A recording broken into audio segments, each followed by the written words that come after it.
Hello. Alors, quand tu as laissé ton lanterneau ouvert et qu'il y a eu un coup de vent, donc tout s'est arraché, on l'a retrouvé quelques mètres plus loin. Donc ça fait une dizaine de jours qu'il est scotché. Et j'ai trouvé une pièce, on va faire un peu de pub quand même. Hein. Donc d'origine, un Remis, Vario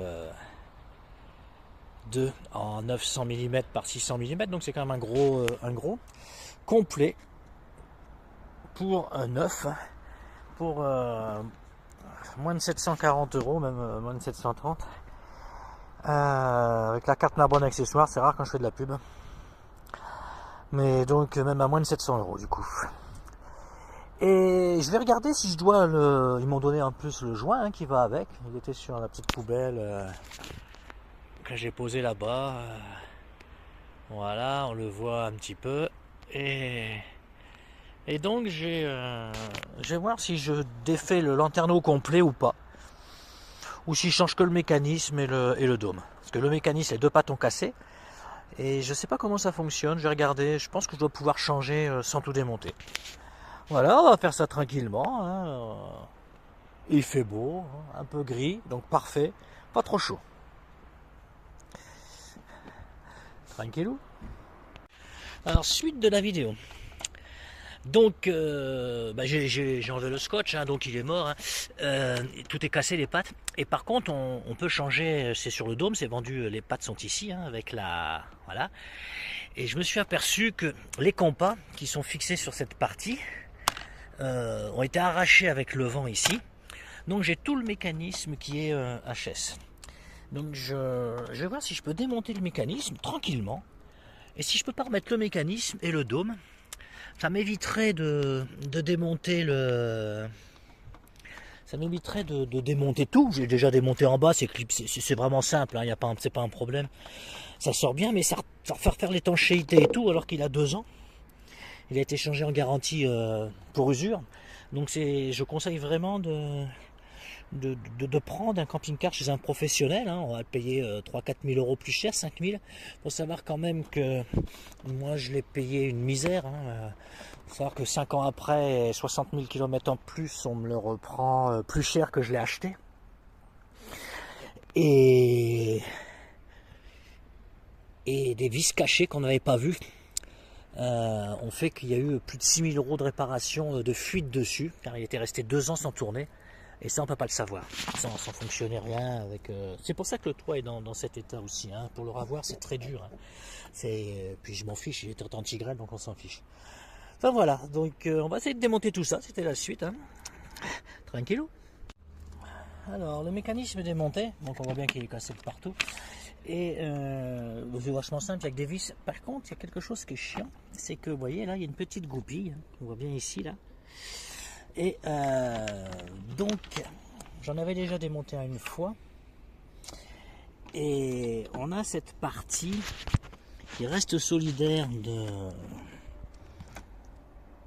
la partie qui est collée et sur laquelle il faut jongler.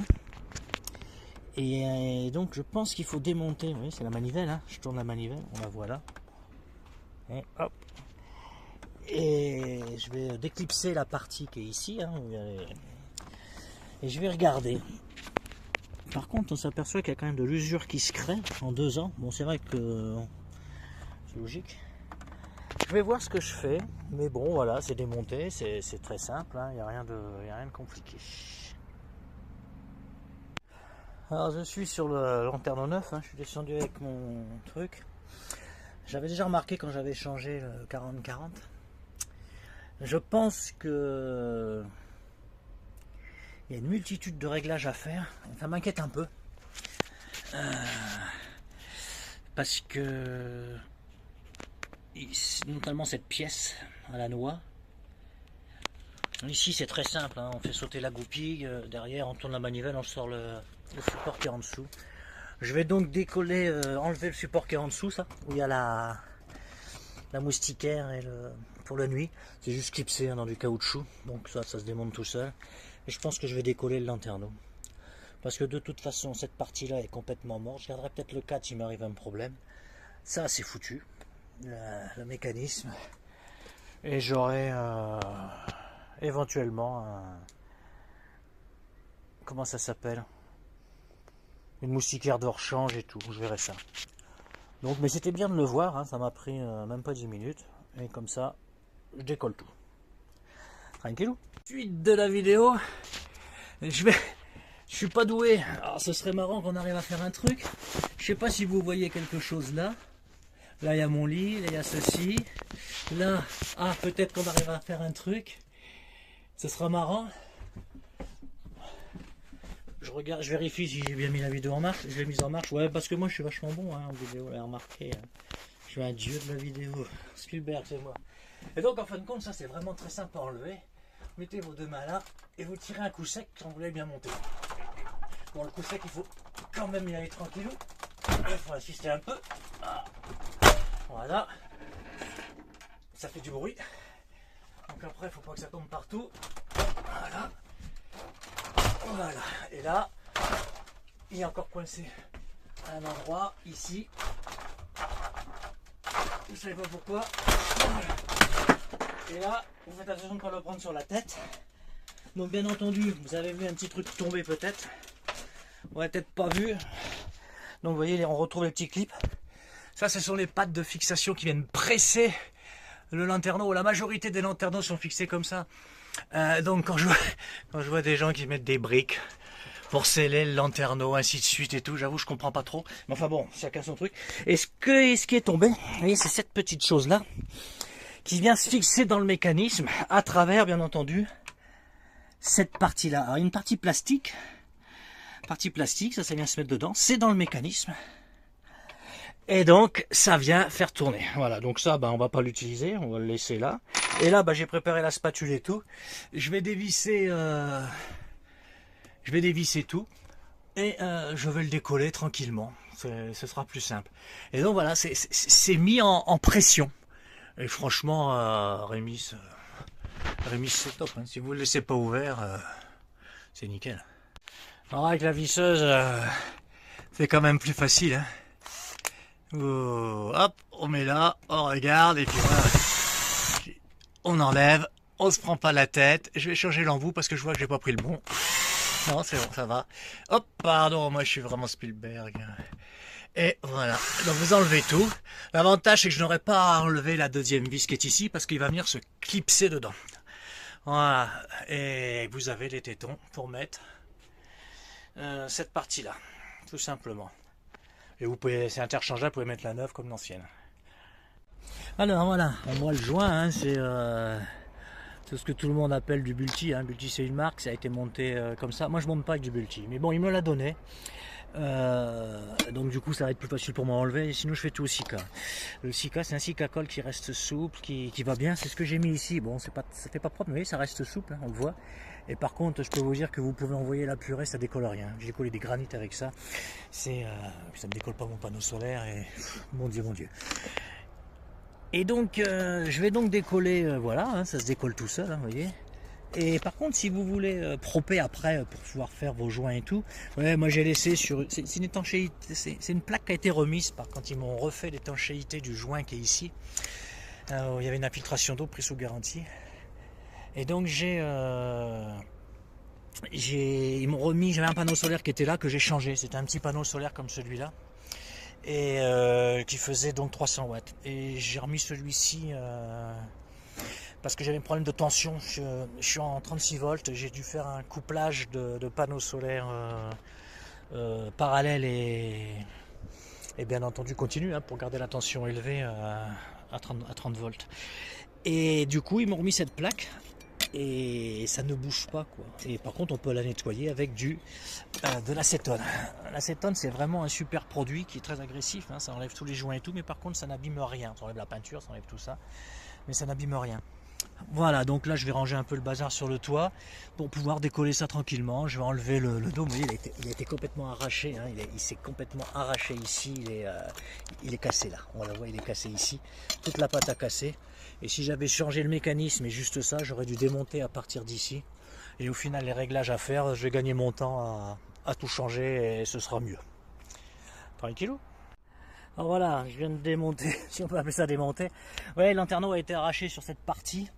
Ici, c'est cassé complètement, on voit hein, la partie cassée, voilà. On le voit, il s'est complètement cassé et tout. Un coup de vent, hein, on était en Aveyron, un petit coup de vent d'autant. Pire c'est qu'on en parlait à table, on était... Bon voilà, c'est fait. Donc voilà, je vais démonter tout ça et je récupérerai quelques pièces comme d'hab.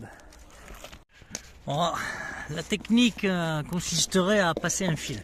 C'est-à-dire que vous allez jusqu'au bout, vous ressortez de l'autre côté. Et je suis en train de forcer là. Et donc ça ressort de l'autre côté ici, là, sans véritable problème. Donc ça, il y a une petite butée, normale, pour le recouvrement, pour la fuite. On voit pas très bien. Et donc ce serait de passer un fil, hein, comme quand on changeait les pare-brises à l'époque. Et ou même les pare-brises aujourd'hui d'ailleurs qui sont collés. Mais j'ai pas ce qu'il faut et je suis tout seul. Donc il faut être deux pour pouvoir tirer de chaque côté. Donc du coup ben, je vais décoller tranquillement comme ça et j'y mets un peu d'acétone et je le fais couler tout simplement et ça va vraiment très bien. Bah, je sais pas. Donc vous voyez, dès que vous avez passé la spatule, vous pouvez décoller tranquillement et ça vient tout seul. Après il faudra faire un bon nettoyage hein. Et donc je vais lever tout. Alors j'y vais doucement parce que pour pas créer un appui à la noix. Et après on nettoie et on remet. Voilà, c'est décollé. Donc ça c'est la partie cassée hein. Je vais récupérer toute cette petite partie parce que ça m'a dépanné un jour à l'étranger où j'ai pu réparer encore des déboires. Celui qui n'a pas de déboire en voyageant qui m'explique comment il fait. Mais franchement, il y a toujours des petites merdasses. Je vais garder le cadre. Le cadre, je vais le garder. Parce qu'en fin de compte, il est en très bon état. Et je vais récupérer la molette que j'ai fait tomber quelque part. La molette qui est ici. Donc du coup, il y a un gros trou. Il y a un gros trou. Et vous voyez, le système de pince, hein, c'est clipsé et c'est pincé. Voilà. Ce qui fait que ça peut pas, c'est pas possible. Donc voilà, on va tout nettoyer, on va faire ça proprement. C'est vraiment, c'est tranquille. C'est vraiment pas mal du tout. Alors, vous aviez vu sur je sais pas quoi. Je vous l'ai dit, moi je suis Spielberg, attention. Alors je vous conseille néanmoins de dévisser un petit peu, hein, pour leur donner un peu de jeu, que ce soit en contrebas. Et voilà, pardon, voilà. Et de manière à ce que quand vous allez mettre votre lanterneau, vous puissiez le positionner sans être embêté par ses pattes qui normalement devraient avoir les mêmes dimensions, des standards d'autres, mais un tien vaut mieux que deux tu l'auras. On va passer à la mise en place du joint. Donc c'est un joint souple, hein, c'est pas du Sika, voilà, ça se présente comme ça. Voilà, ça se présente. Donc j'en mettrai un peu plus large ici, de manière à venir recouvrir ma petite plaque sur laquelle il y a mon panneau solaire. Comme ça, je suis pas embêté, je suis sûr d'avoir une bonne étanchéité. Voilà. Voilà, c'est pas évident parce que je suis obligé de filmer en même temps, donc je vais pas vous le faire. Mais vous voyez, donc je visse et je viens pincer l'ensemble. Donc c'est vraiment, il n'y a rien de compliqué. Et du coup, ben voilà, tout se retrouve plaqué, tout simplement. Donc du coup, comme j'en ai deux, je vous montre, bon celui-ci c'est l'ancien, donc à faire, hein, autant mettre du neuf sur du neuf, donc on vient le clipser hein, avec cette petite pièce là, hein. On vient se clipser dans les fameux tétons, donc tout est fait, c'est nickel. On fait le réglage ici de manière à ce que quand c'est fermé, ça puisse se mettre tranquillement, et on ouvre le lanterneau changé, alors il est tout neuf donc c'est un peu dur, toujours pareil, hein. Voilà. Donc nickel, donc je vais le laisser ouvert parce que je vais faire des petites finitions qui m'intéressent au niveau du joint qui a été mis. Parce que voilà, moi je suis comme ça. Et donc, laissez pas votre lanterne ouverte quand il y a du vent. Hein. Mon Dieu, faut être ballot. Voilà, c'est une opération qui a pris, je sais pas quelle heure, 15h02, qui a pris un peu plus d'une heure. Donc relativement simple, pas de découpe hein, bien entendu, hein, c'est un changement. Hein, j'ai regardé si je pouvais changer que le mécanisme, ça servait à rien, c'était chiant. Au moins tout est bien réglé. Tranquillou. Alors pour ceux que ça inquiète, c'est livré quand même avec la notice de montage, hein, en français, et avec toute la visserie, toutes les petites pattes, tout vraiment nickel. Et donc on m'a donné, je remercie Libertium, à Albi, Loisirs au Libertium à Albi, Teddy en l'occurrence, et toute l'équipe, hein, Fabien et tout, qui m'ont permis de changer ce lanterneau et qui m'accueille toujours à bras ouverts. Bon, j'ai changé à la maison. C'est vrai qu'avec moi, en main d'œuvre, ils gagnent pas beaucoup, mais c'est vraiment un concessionnaire qui est au top, qui connaît son affaire, qui dit pas des choses et qui ne les fait pas. Quand il peut pas, il fait non, je peux pas. Mais je sais qu'il peut faire. Donc, il travaille avec des gens compétents sur Toulouse. C'est l'avantage du groupe Libertium, que je remercie vraiment beaucoup. Allez, tranquillou. Donc c'est terminé. Et maintenant ce que je vais faire, c'est je prends du WD-40. Voilà. Et j'en mets partout. Alors, là ça va s'incruster dans le mécanisme. On a vu qu'il était usé. C'est un vrai bordel pour le graisser. Donc du coup ça s'incruste dedans par la molette. Et pour ceux qui ne connaissent pas le WD-40, mon Dieu, et bien vous savez pas ce que vous perdez. On fait tout avec le WD-40. Tout. C'est quelque chose d'extraordinaire. C'est un super produit.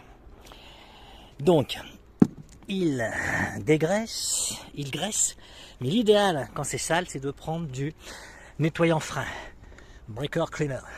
Vous prenez du nettoyant frein et vous dégraissez tout, vous nettoyez tout. Si vous avez des problèmes avec de l'électronique, vous débranchez les batteries, vous videz les condensateurs et vous faites la même chose. Nettoyant frein et dans la 2 minutes du WD-40. Et une demi-heure après, tout est réglé. C'est assez impressionnant. C'était la minute de Monsieur Cyclopède. Tranquillou. Du coup, j'en profite aussi pour vous dire. Il y a 10 ans, on a pété la moustiquaire d'origine du camping-car, hein, avec les petits montants là et tout. Et donc, ce qu'on a fait, on a acheté une moustiquaire sur mesure sur Amazon. Une moustiquaire à scratch. Vous mettez les scratchs là, et ainsi de suite.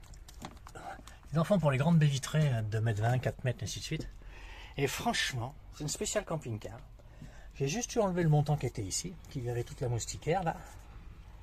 J'ai conservé l'autre. En plus, ça vient pas sur la mousse là, ça passe pas là. C'est directement à l'extérieur. Et franchement, je vais vous dire. Vous arrivez, ça referme. Vous prenez la porte. Hop, je tire la porte. Vous défoncez pas la moustiquaire avec la porte quand vous l'avez obligé qu'elle tient un coup de vent. Vous pouvez l'agrafer quand vous voulez la fermer, sans aucun problème. Franchement, 20 balles. Moustiquaire d'origine, 300. Bah, mon camp est choisi, hein.